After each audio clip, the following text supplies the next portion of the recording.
ఓం శ్రీ గణేశాయ నమః. ఓం శ్రీ విష్ణు రూపాయ నమ శివాయ. నమస్కారం అండి. ద్వాదశ రాశి వాళ్ళ 2024 సంవత్సరం రాశి ఫలితాలు ఎలా ఉందో తెలుసుకునే ప్రయత్నం చేద్దాం. దానికన్నా ముందు ఎవరైతే ఈ వీడియోని చూస్తున్నారో లైక్, కమెంట్, షేర్ చేయండి. జనవరి మాసం నుంచి డిసెంబర్ మాసం వరకు ఈ యొక్క మెయిన్ 4 గ్రహాలు ఏదైతే ఉందో రాహు, కేతు, గురు, శని, ఈ యొక్క మార్పులు ఏదైనా ఉందా, వాటి ద్వారా మనకి ఏదైనా ఈ యొక్క రాశుల వాళ్ళకి మార్పు ఏమైనా కనిపిస్తుందా అనే తెలుసుకునే ప్రయత్నం చేద్దాం. ఇక్కడ ముందుగా ఈ యొక్క గురువు గారు అంటే 2024 మే మాసంలో 1వ తేదీ నుంచి గురువు మేషం నుంచి వృషభానికి వెళ్ళి సంచారాన్ని ప్రారంభం చేయబోతున్నారు. శని మాత్రం కుంభరాశిలోనే సంచారం, రాహువు కూడా మీనరాశిలో సంచారం, కేతువు కన్యా రాశిలో సంచారం. అంటే గురువు గారు మాత్రమే ఈ ఒక సంవత్సరంలో, అందులోన మే 1వ తేదీ నుంచి ఈ ఒక వృషభానికి వెళ్ళి సంచారాన్ని ప్రారంభం చేస్తున్నారు. ఏదైతే గురుగ్రహ మార్పు ఉందో ఈ మార్పు వలన ఏ రాశుల వాళ్ళకి గురుబలం రాబోతున్నది, ఏ రాశుల వాళ్ళు గురుబలం లేకుండా ఉంటున్నారు, వాళ్ళు ఎలాంటి నియమాలు, చిన్న చిన్న పరిహారాలు పాటించుకోవాలి అని ఈ ఒక వీడియోలో చెప్పుకుందాం. అంటే ప్రతి ఒక్కరు కూడా ఎవరైతే గురుబలం లేదో, అంటే మే తర్వాత గురుబలం లేదో ఆ రాశులు ఎవరైతే ఉంటున్నారో వాళ్ళకి నేను కొద్దిగా పరిహారాలు చెప్పడం జరుగుతుంది. అవి ఇప్పటి నుంచే మీరు చేసుకుంటూ వెళ్తే మే 1వ తేదీ నుంచి ఇబ్బందులు రాకుండా కొద్దిగా మీకు పాజిటివ్నెస్ ఉండడానికి ఛాన్సెస్ ఉంటుంది. ప్రేక్షకులకి రాశి ఫలితాల ఒక ఫలితాంశాలు చెప్పుకునే ముందు మీకు స్వజాతకం అని ఉంటుంది. స్వజాతకము అంటే మనం పుట్టిన డేట్ ఆఫ్ బర్త్ టైమింగ్స్ కోసం, అంటే టైమింగ్స్కి ఏ లగ్నం వచ్చింది, ఆ లగ్నం నుంచి ఏ దశాభుక్తులు జరుగుతున్నాయి మన జాతకంలో, అవి గనక బాగున్నట్లు గనక అయితే పెద్దగా రాశి ఫలితాలు పట్టించుకోవాల్సిన అవసరం లేదు. తర్వాత ఈ రాశి ఫలితాలు ఎలా అంటే ఒక చిన్న ఎగ్జాంపుల్స్ చెప్తానండి. మనము భోజనం చేస్తాము, పక్కన మ్యాంగో పికల్ లాంటిది అంటే పచ్చడిది మనము పెట్టుకుంటాం యాక్చువల్లీ.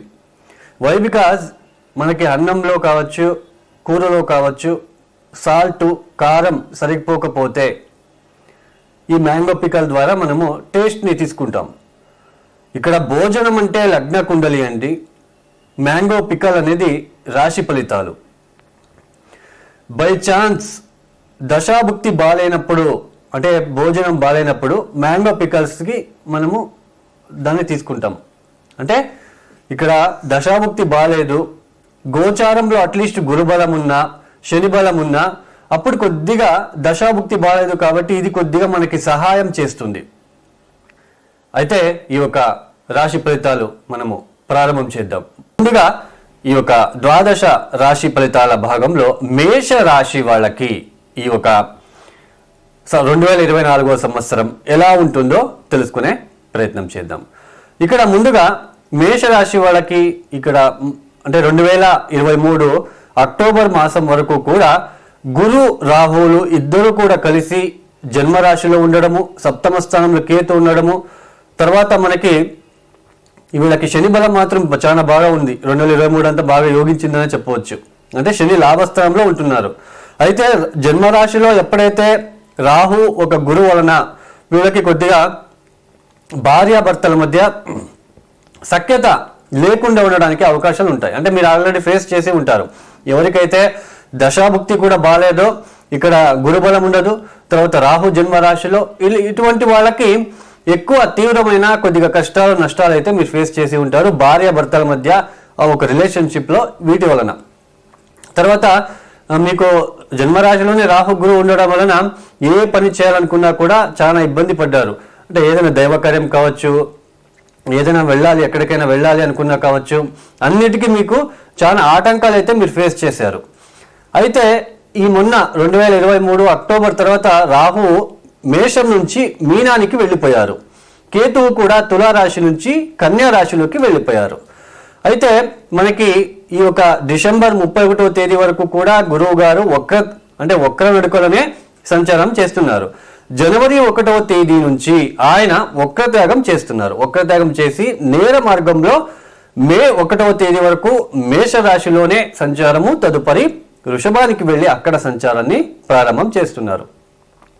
శని మాత్రం లాభస్థానంలోనే ఉంటారు. దశమాధిపతి లాభస్థానంలో ఉన్నప్పుడు ఉద్యోగంలో, తర్వాత మంచి ఈ యొక్క బిజినెస్లో కావచ్చు, అందులోన ఈ శనికి సంబంధించిన వృత్తి, ఈ యొక్క ఇనుపానికి సంబంధించినది, అంటే ఐరన్ ఓరియంటెడ్ ఒక జాబ్ రీత్యా కావచ్చు, బిజినెస్ రీత్యా కావచ్చు, ఎవరైతే ఉంటున్నారో, తర్వాత పొలిటీషియన్స్ కావచ్చు, తర్వాత ఈ యొక్క ముఖ్యంగా మనకి ఆయిల్ బిజినెస్ చేసేవాళ్ళు, సో వీళ్ళందరికీ కూడా చాలా బాగుంటుంది అనే చెప్పవచ్చు వీళ్ళకి. ఎందుకంటే దశమాధిపతి లాభస్థానంలో ఉండడము, తర్వాత ఇక్కడ మనకి శని వృత్తికారకుడు అంటే కర్మకారకుడు కాబట్టి ఏ వృత్తిలో ఉన్నప్పటికీ కూడా వాళ్ళకి అయినంత వరకు లాభంగానే ఉంటుంది ఈ ఒక శని పీరియడ్లో.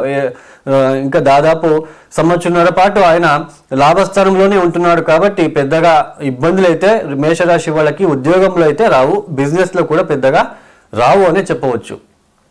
అయితే ఇక్కడ మే 1వ తేదీ తర్వాత మేషరాశి వాళ్ళకి సంపూర్ణమైన గురుబలం అనేది రాబోతున్నది. సంపూర్ణంగా గురుబలం ఉంటున్నది, సంపూర్ణంగా శని బలం ఉంటున్నది, సంపూర్ణమైన కేతు బలం కూడా ఉంటున్నది అని చెప్పుకోవచ్చు. అంటే మే 1వ తేదీ వరకు కూడా కాస్త ఇబ్బందులు, చిన్నపాటి ఇబ్బందులు అయితే ఉంటాయి.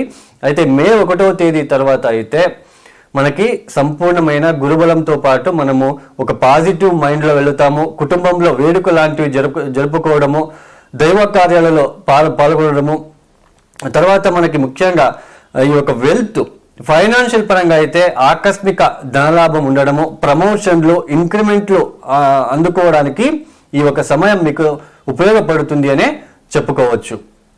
అయితే ఈ మేషరాశిలో పుట్టిన వాళ్ళ స్త్రీలకు ఎవరైతే మే 1వ తేదీ వరకు ఉంటున్నారో వాళ్ళకి కొద్దిగా భర్తతో కొద్దిగా చిన్నపాటి విభేదాలు, చిన్నపాటి ఒక మనస్పర్ధలు ఉండే అవకాశాలు ఉంటాయి. పురుషులకు కూడా కొద్దిగా చిన్నపాటి ఇబ్బందులు, ప్రయాణాలు ఇవన్నీ ఎక్కువగా ఉంటుంది. అయితే మే 1వ తేదీ నుంచి అయితే మనకి స్త్రీ పురుషులు ఇద్దరికీ కూడా చాలా యోగ్యవంతమైన సంపూర్ణమైన గురుబలంతో మీకు మంచి కాలమే అని చెప్పుకోవచ్చు. ఇక్కడ 6వ స్థానంలో కేతు ఉంటున్నాడు, ఆయనకు 6వ స్థానంలో బుధుడు ఇంట్లో ఉంటున్నాడు కాబట్టి మనకి వ్యయస్థానంలో రాహు. సో చిన్నపాటి health issues, skin related issues, so ఇలాంటి ఒక రావడానికి అవకాశాలు ఉంటాయి. అయితే మే 1వ తేదీ నుంచి ఎప్పుడైతే ద్వితీయ స్థానానికి గురువు గారు రాబోతున్నారు, గురువు ఎక్కడైనా సరే తాను కూర్చున్న ప్లేస్ నుంచి, అంటే తాను ఎక్కడైతే ఉంటాడో, అంటే ఇప్పుడు వృషభానికి వస్తున్నాడు, వృషభ రాశి నుంచి పంచమ దృష్టితో ఈ యొక్క కన్యా రాశిని చూస్తున్నాడు, సప్తమ దృష్టితో ఈ యొక్క వృశ్చికాన్ని చూస్తున్నారు, నవమ దృష్టితో మకరాన్ని చూస్తారు. అంటే కేతుని చూస్తుంటాడు. 6వ స్థానంలో ఏదైనా చిన్నపాటి హెల్త్ ఇష్యూస్ ఉన్నప్పటికీ కూడా అవి తగ్గుముఖం అవుతూ ఉంటాయి, పెద్దగా ఇబ్బంది రావు. తర్వాత సప్తమ దృష్టితో వృశ్చికాన్ని అంటే మేషరాశి నుంచి అష్టమ స్థానాన్ని చూస్తాడు. సో ఆకస్మికంగా కొద్దిగా ధనలాభం ఏర్పడే సూచనలు. ఎవరైతే మేషరాశి వాళ్ళు ఆరోగ్యపరంగా ఇబ్బందులు అయితే ఎదుర్కొంటున్నారో ఈ యొక్క మే వరకు, వీళ్ళకి మే తర్వాత ఆరోగ్యపరమైన విషయాలలో అభివృద్ధి అనేది కనిపించడానికి అవకాశాలు ఉంటాయి. తర్వాత గురువు గారు నవమ దృష్టితో దశమ స్థానాన్ని చూస్తారు, వృత్తి స్థానాన్ని. తర్వాత ఇక్కడ వృత్తిలో గౌరవము అందుకోవడానికి అవకాశాలు ఉంటాయి మే 1వ తేదీ నుంచి. అంటే గురువు గారు తాను కూర్చున్న ప్లేస్ నుంచి పంచమ, సప్తమ, నవమ దృష్టితో చూస్తుంటాడు కాబట్టి సో మనకి అంటే ఆయన గురువు గారు ఎక్కడైతే చూస్తున్నారో ఆ ప్లేస్కి సంబంధించిన విషయంలో అభివృద్ధి చెందడానికి అవకాశాలు ఎక్కువగా ఉంటాయి. అయితే శని కూడా తాను కూర్చున్న ప్లేస్ నుంచి మనకి తృతీయ, సప్తమ, దశమ దృష్టి ఉంటుంది. తృతీయ దృష్టితో మీ జన్మరాశిని చూస్తారు. కొద్దిగా లేజినెస్ అనేది కనిపిస్తూ ఉంటుంది మీలో, పెద్దగా అంటే లేజినెస్, ఒక బద్ధకము, తొందరగా లేవలేకపోవడము, సో ఇలాంటివి ఎక్కువగా ఉంటాయి. అంటే కొద్దిగా డిస్టర్బెన్స్గానే ఉంటుంది, అంటే మన ఒక మెంటలీ డిస్టర్బెన్స్గా ఉంటుంది. బట్ ఈ యొక్క ఉద్యోగంలో కావచ్చు, ఆర్థిక విషయంలో కావచ్చు ఎటువంటి ఇబ్బంది ఉండదు. మనం ఒక వెళ్ళే విధానము, మనం లేచే విధానము, మనము ఫుడ్ హ్యాబిట్స్ ఇవన్నీ కూడా కొద్దిగా చేంజెస్ అవ్వడానికి అవకాశాలు ఉంటాయి. టైం టు టైం తినలేకపోవడము, ఎక్కువ ఆహారం, ఇప్పుడు పొద్దున తినే టిఫిన్ని ఒక 1 అవర్ తర్వాత తినడము, దాంట్లోనే కూడా ఎక్కువ తీసుకోవడము, ఇలాంటివి. సో లేజినెస్, అలసట ఇవన్నీ ఉంటాయి. తర్వాత సప్తమ దృష్టితో శని ఎక్కడ చూస్తున్నాడు? పంచమాన్ని చూస్తున్నాడు. సంతానం కాని వాళ్ళకి కొద్దిగా ఇబ్బందులు ఉంటాయి. సో తర్వాత సంతానం డిలే అవ్వడానికి అవకాశాలు ఉంటుంది. తర్వాత ఈ ఒక ఎవరైతే చదువుకునే పిల్లలు ఉంటున్నారో వాళ్ళకి కొద్దిగా నిదానంగా అంటే అభివృద్ధిలోకి వస్తారు.